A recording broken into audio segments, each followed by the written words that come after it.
Good morning. जय श्री स्वामीनारायण। ધોરણ 2 આહારના ઘટકોમાં આપણે સૌ પ્રથમ આપણે વિભિન્ન પ્રકારના ખોરાકો ક્યાંથી મેળવે છે એટલે પોષક દ્રવ્યો શું છે અને પોષક દ્રવ્યોમાં શાનો સમાવેશ થાય છે એ જોયું। એટલે કે આપણા આહારમાં આપણા શરીર માટે અમુક આવશ્યક પદાર્થોની જરૂરત રહેલી હોય છે એને શું કહેવાય છે? પોષક દ્રવ્યો। એ જોયું। ત્યારબાદ પોષક દ્રવ્યોમાં શેનો સમાવેશ થાય છે? કાર્બોદિત, ચરબી, વિટામિન, ખનિજ સારો, પાણી અને પ્રોટીનનો સમાવેશ થાય છે એ જોયું। પછી ખોરાક ડાયરેક્ટ કાર્બોદિત, પ્રોટીન, ચરબી છે એ સીધે આપણું શરીર કાર્બોદિત એકદમ જટિલ હોય છે તો એ સીધું આપણું શરીર પચાવી નથી શકતું તો એને શેમાં સરળ પદાર્થમાં રૂપાંતર થાય છે ને ત્યારબાદ એ પાચન થાય છે। હવે ખોરાકની વિવિધ કસોટી જોઈએ આપણે। કાર્બોદિત, પ્રોટીન અને ચરબીની ત્રણેયની આપણે કસોટી જોઈ। સૌ પ્રથમ કાર્બોદિતની જોઈ હતી તો એમાં શું કર્યું હતું? ખાદ્ય પદાર્થના 2-3 જે આપણે જેમાં કાર્બોદિત જોવાનું છે એ લેવાનું પ્લસ 2-3 ટીપા આયોડિનના લેવાનું। જો કલર ચેન્જ ભૂરા અથવા કાળા રંગનો કલર મળે તો એમાં સ્ટાર્ચ હાજર છે। હવે આપણને પૂછે કે કાર્બોદિત શેમાંથી મળે છે તો મીઠી બધી વસ્તુમાંથી આપણને મળે છે। આપણા શરીરમાં શું પાડે છે? શક્તિ પૂરી પાડે છે। નેક્સ્ટ આપણે પ્રોટીનની કસોટી જોઈ હતી। પ્રોટીન આપણને ક્યાંથી મળે છે? તો કઠોળ, દૂધ, ઈંડા, માછલી વગેરેમાંથી આપણને પ્રોટીન મળે છે અને એની કસોટી કઈ રીતે કરવાની? જે પદાર્થમાં આપણે પ્રોટીન છે કે નહીં હાજર એ જોવાનું છે। એ પદાર્થની પેસ્ટ લેવાની, 10 ટીપા પાણીના નાખવાના, કોપર સલ્ફેટના 2 ટીપા અને 10 ટીપા કોસ્ટિક સોડા નાખવાના। જો જાંબલી કલર દેખાય તો પ્રોટીન હાજર છે અને આપણા શરીરની અંદર વૃદ્ધિનું કાર્ય કરે છે અને સમારકામ માટે જરૂરી છે। એના પછી આપણે ચરબીની કસોટી જોઈ હતી તો ચરબીના કસોટીમાં તો જે ખાદ્ય પદાર્થમાં કસોટી છે કે નહીં જોવાની, એનું શું કરવાનું? એકદમ ભૂકો કરી નાખવાનું અને એને કાગળ પર ઘસવાનું। જો તેલી જોવા મળે એટલે પાણી ન હોય એ જોવાનું, એટલે થોડી વાર સુકાવા રાખતા હતા। અને જો તેલી ધાબા જોવા મળે તો ચરબી હાજર છે અને ચરબીના સ્ત્રોતોમાં તેલીબિયા, ઈંડા, દૂધ વગેરે ચરબીના સ્ત્રોત છે અને એનું કાર્ય શું હતું? શરીરને ગરમી પૂરી પાડવી। હવે આપણું નેક્સ્ટ ટોપિક આપણે આગલા વિડીયો લેક્ચરમાં આપણે જોયું હતું। હવે આ બધા પદાર્થ સમતોલ આહાર। સમતોલ આહાર જોતાં પહેલાં આપણે શેની વ્યાખ્યા જોશું? આહાર કોને કહેવાય? સામાન્ય રીતે આપણે જે આખા દિવસમાં જે ખોરાક લઈએ છીએ, જે ખાઈએ છીએ એને શું કહેવાશે? આહાર કહેવાશે। એટલે આપણે જે આખા દિવસમાં જે પણ ખોરાક લીધો હશે કે ગ્રહણ કર્યો હશે એને આપણે શું કહીશું? આહાર। તો હવે સમતોલ આહાર પૂછાય તો સૌથી પહેલાં આપણે શું લખશું? આહારની વ્યાખ્યા, જે તમને હવે આવડે છે। આહાર આપણે શા માટે લઈએ છીએ? કે આપણા શરીરને વૃદ્ધિ અને સારા સ્વાસ્થ્ય માટે આપણે લઈએ છીએ ને। સારો આહાર લઈએ તો આપણી વૃદ્ધિ વિકાસ કેવું થશે? સારું થશે। તમને બધાને તમારા મમ્મી કહેતા હશે ને કે પ્રોપરલી ડાયટ લે, કે જમવામાં દાળ ભાત શાક રોટલી બધું ખાઓ જેનાથી તમારી હાઇટ વધશે કે તમારો વિકાસ થશે, એવું બધું કહેતા હશે ને। તો એ બસ એટલા માટે જ આપણે ખોરાક લઈએ જેનાથી આપણું શું થાય? વૃદ્ધિ અને આપણો વિકાસ થાય। તો હવે સારા ખોરાક લેવાથી આપણી શું થઈ છે? વૃદ્ધિ વ્યવસ્થિત થશે। પણ જરૂરી છે કોઈ પણ પોષક દ્રવ્ય જરૂરતથી પણ વધારે પણ ન લેવું જોઈએ કે એક જ પ્રકારનો ખોરાક આપણે લીધે રાખીએ એવું નહીં।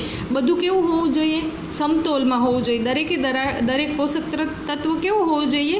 સમતોલમાં હોવું જોઈએ। તો સૌ પ્રથમ આહારની વ્યાખ્યા જોઈ, એના પછી શું આપણા આહારમાં પર્યાપ્ત માત્રામાં દરેકે પ્રકારના શું મળી રહે? પોષણ મળી રહે એવા આહારને શું કહીશું? સમતોલ આહાર। તો સમતોલ આહાર પૂછાય તો સૌથી પહેલાં આહારની વ્યાખ્યા આપણે લખશું, પછી સમતોલ આહારની વ્યાખ્યા। આપણા આહારમાં રોટલી એ જે આપણે કાર્બોદિત પૂરું પાડે છે તો રોટલી, દાળ, ભાત, શાક, કઠોળમાંથી આપણને શું મળે છે? પ્રોટીન મળે છે।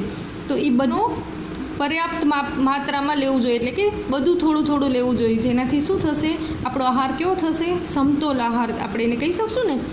તો હવે સમતોલ આહાર કોને કહેવાય? પછી અમુક એવા છે કે જેમ કે વિટામિન સી છે, એને આપણે રાંધશું અથવા ગરમ કરશું તો શું થઈ જશે? એમાં રહેલું વિટામિન સી નાશ પામશે। તમે જોયું હશે મમ્મી લીંબુ કટ કરીને ક્યારે નાખશે? જ્યારે આખી રસોઈ બની જશે પછી છેલ્લે આપણે નાખીએ છીએ ને લીંબુ, કેમ કે લીંબુમાં શું હોય છે? ખાટી દરેક વસ્તુમાં પર્યાપ્ત માત્રામાં વિટામિન સી હોય છે। જો એ ગરમ વસ્તુમાં એડ કરવામાં આવે તો એ વિટામિન સી શું થશે? નાશ પામશે। શું થશે? વિટામિન સી નાશ પામશે। એટલે કોઈ પણ લીંબુ છે કે કાંઈ પણ એવા છે જે ખાટા પદાર્થો એને શું કરવાનું? ગરમ કર્યા વગર જ એને લેવામાં આવે છે, અને એટલે જ આપણે લીંબુ આપણું શાક બની જાય પછી લાસ્ટમાં એડ કરીએ છીએ. ચરબીવાળા ખોરાક ખાવાથી પણ શું થશે, મેદસ્વીતા આવશે, એટલે કે શરીર કેવું થઈ જશે, સ્થૂળ થઈ જશે. એટલે દરેકે ખોરાક કેવો લેવાનો, સમતોલ પ્રમાણમાં લેવાનો. કોઈ એક ખોરાક વધારે પ્રમાણમાં નહીં ને કોઈ ઓછા પ્રમાણમાં નહીં. હવે એના પછીનો નેક્સ્ટ આપણો ટોપિક છે ત્રુટિજન્ય રોગો. હવે આપણે જે આ બધા પોષક તત્વો લઈએ છીએ આમાંથી કોઈ એક પોષક તત્વોની ઉણપ થાય, એટલે કે ઓછ થઈ જાય આપણા શરીરમાં, ત્રુટિ થાય તો શું થઈ જશે, આપણને રોગ થવાની સંભાવના લેશે. હવે ત્રુટિજન્ય રોગો પૂછાય તો સૌ પ્રથમ આપણે એની વ્યાખ્યા કઈ રીતે લખશું કે વ્યક્તિ પોષણ માટે પર્યાપ્ત ભોજન લે છે. હવે કોઈ ચોક્કસ ખોરાકમાંથી કોઈ ચોક્કસ પોષક દ્રવ્યની શું થશે, ઉણપ થશે.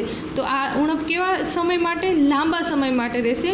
તો આ ખામીને કેવો કહેવાશે, ત્રુટિજન્ય રોગો ઉત્પન્ન કરશે. આપણા શરીરમાં શું કરશે, એક દિવસ આપણે ન લીધો કોઈ એક પોષક તત્વવાળો ખોરાક, એમ નહીં, લાંબા સમય સુધી કોઈ એક પોષક દ્રવ્યવાળો ખોરાક આપણે નહીં લઈએ તો એના કારણે આપણા શરીરમાં એક ખોરાક એટલે કે એ પોષક દ્રવ્યની શું થશે, ઉણપ થશે, અને એના કારણે શું થશે, શરીરમાં વિકૃતિ ઉત્પન્ન થશે. તો આને આપણે શું કહીશું, ત્રુટિજન્ય રોગો.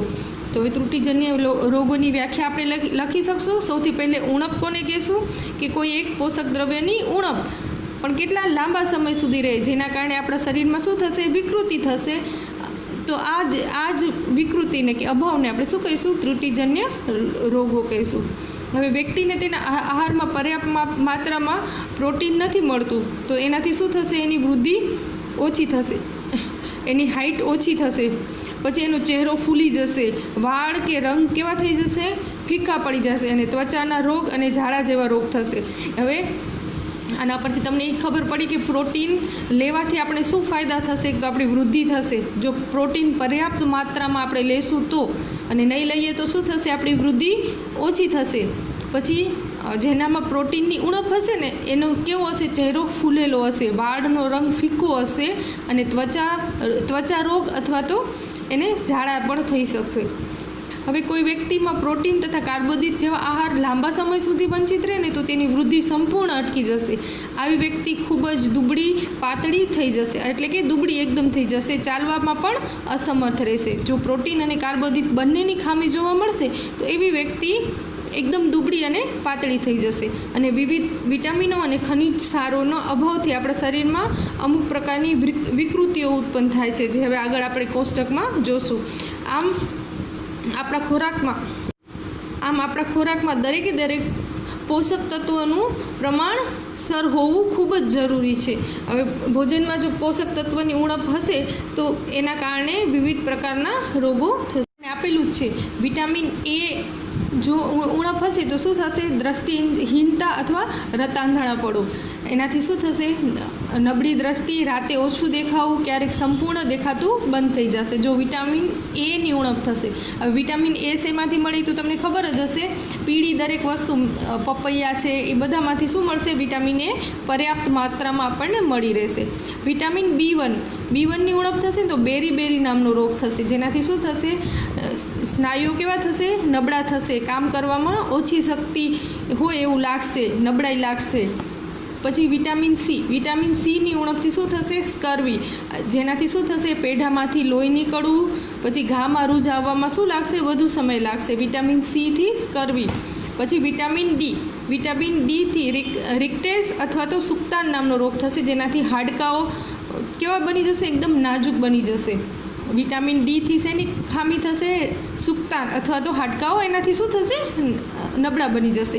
કેલ્શિયમની ખામીથી તો તમને ખબર જ છે, હાડકા નબળા બનશે અને દાંતમાં કોવાટ થશે, નબળા હાડકા અને દાંતમાં સડો થવો.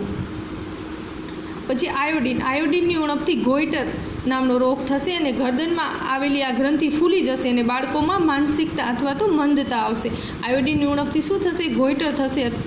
એટલે ગોઈટર થાય તો શું કેવું થાય છે કે ગરદનમાં આવેલી ગોઈટરની ગ્રંથિ છે ને એ ફૂલી જાય છે અને નાના બાળકોમાં શું આવે છે, માનસિક મંદતા આવે છે. આયરન એટલે કે એનિમિયા આપણે ઘણાને સાંભળ્યું હશે, એને પાંડુરોગ પણ કહેવામાં આવે છે. એનાથી નબળાઈ આવે છે બહુ બધી. તો આ કોષ્ટક છે ને આમાંથી પરીક્ષામાં તમને ખાલી જગ્યામાં અથવા જોડકા સ્વરૂપે કે ખરા ખોટામાં આ પૂછાય છે. તો આ આપણે ખાસ યાદ રાખવાનું છે કે કયા વિટામિન કે ખનિજની ઉણપથી કયો રોગ થાય છે અને એના કયા ચિહ્નો છે. આ પેરેગ્રાફ તમારે તમારી વિજ્ઞાનની નોટમાં લખવાનો છે.